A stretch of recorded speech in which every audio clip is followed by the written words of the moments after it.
Okay. GA perm. GA? Ito. Feel ko ano yun? The middest of mids. Feel ko kasi yun, siya yung best sa lahat ng G-perm. I beg to disagree. Yeah, me too. GB yung best. GB? Yung may U-Prime D. Ano ako eh.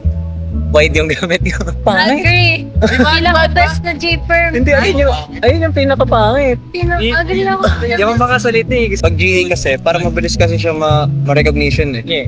Kasi diretso na sa ganun eh. Sabagay. Yung meat, ay ginawan ko to ng video. R-Perm sabi nila. R-Perm pinaka. R-Perm sabi. Better yung GA kaysa sa R-perm eh. Ito yung R-Perm. R-perm ay mid. Meat to. Mid yan. Tapos sabi niyo, ito yung GA. GA.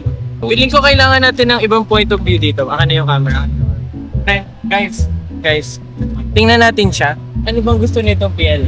Big Cuber. Big Uber. Big Uber.